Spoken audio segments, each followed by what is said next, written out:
यह कहानी एक छोटे से गांव की है जहां रामलाल नाम का एक गरीब आदमी रहता था।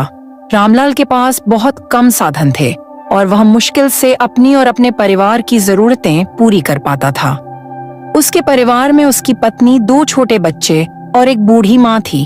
वह दिन रात मेहनत करता था, लेकिन उसकी आमदनी इतनी कम थी कि वह अपने परिवार का पेट भरने के लिए काफी नहीं होती थी। रामलाल का गांव एक बड़े जंगल के पास स्थित था। उस जंगल को लेकर गांव में कई कहानियां प्रचलित थीं।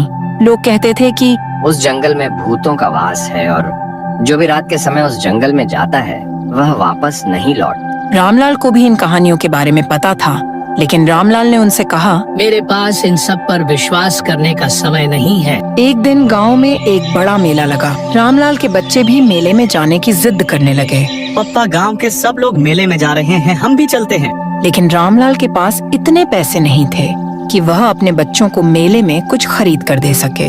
और उसने अपनी बीवी से कहा कि अरे भाग्यवान बच्चे बहुत जिद कर रहे हैं। मैं जंगल से कुछ लकड़ियां काट कर लाता हूँ, उन्हें बेचकर जो पैसे मिलेंगे उससे बच्चों के लिए मेले से कुछ खरीद लाऊंगा। रामलाल ने अपनी कुल्हाड़ी उठाई और जंगल की ओर चल पड़ा। जैसे जैसे वह जंगल के अंदर घुसता गया, वहाँ का सन्नाटा और अजीब माहौल उसे डराने लगा। उसने मन ही मन सोचा, मुझे डर की चिंता नहीं है, मुझे अपने बच्चों की खुशी के बारे में सोचना है। उसने अपने बच्चों की खुशी के लिए अपने डर को भुला दिया और लकड़ियाँ काटने लगा।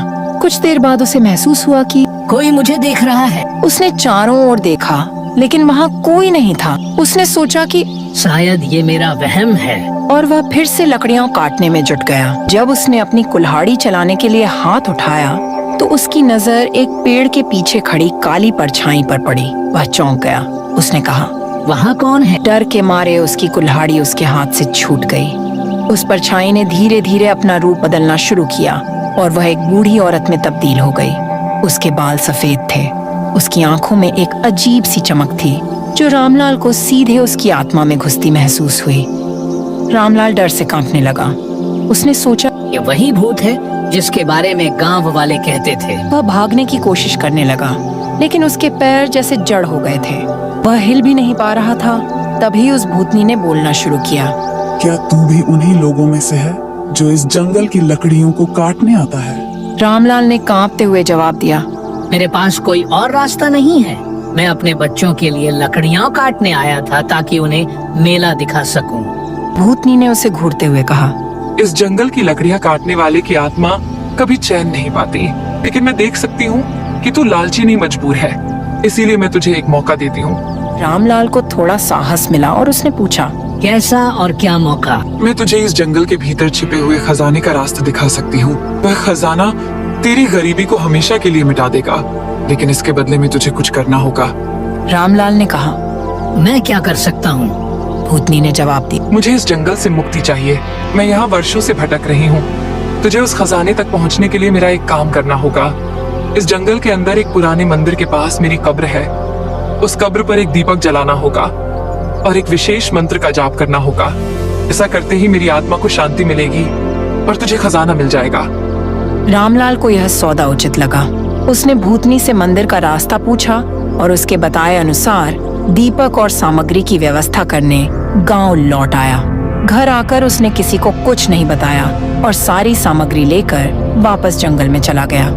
जंगल के भीतर उस पुराने मंदिर को ढूंढते हुए रामलाल को कई डरावने दृश्य दिखाई दिए। उसने कुछ देखा और बोला, अरे रुको रुको। वह नहीं रुका, मगर रामलाल अपने लक्ष्य पर अड़ित रहा। आखिरकार उसे वह पुराना मंदिर दिखाई दिया। मंदिर के पास एक टूटी फूटी कब्र थी। उसने कब्र के पास दीपक जलाया और भूतनी द्वारा बताया गया मंत्र जाप करने लगा। ओम त्र्यंबकम यजामहे सुगंधिम पुष्टिवर्धनम उर्वारुकमेव बंधनान् मृत्योर्मुक्षीयमामृतात्। जैसे ही मंत्र पूरा हुआ, अचानक जंगल में एक तेज रोशनी फैली और हवा में एक अजीब सी खुशबू फैल गई। रामलाल ने कहा, मुझे ऐसा महसूस हो रहा है जैसे मेरी सारी परेशानियां दूर हो गई हों। तभी भूतनी की आत्मा वहां प्रकट हुई और उसने रामलाल को आशीर्वाद दिया। खुश रहो, तुम्हारे इस कार्य से मुझे शांति मिली। अब तुम मेरे बताए गए स्थान पर खजाना लेने जा सकते हो। रामलाल वहां से खजाना लेने चला गया। रामलाल ने उस स्थान की ओर देखा जो भूतनी ने उसे बताया था। वहाँ एक बड़ा पत्थर था। उसने पत्थर को हटाया तो उसके नीचे एक बड़ा बर्तन निकला जिसमें सोने चांदी के सिक्के और जवाहरात भरे थे। रामलाल की आंखों में आंसू आ गए। उसने उस खजाने को उठाया और जल्दी से गांव की ओर चल पड़ा। गांव पहुंचकर रामलाल ने अपने परिवार को सारी बात बताई। माँ, मुझे एक अच्छी भूतनी मिली। मैंने उसकी आत्मा को शांति दिलाई। उसने मुझे खजाने का पता बताया। वह सब खजाने को लेकर बहुत खुश थे।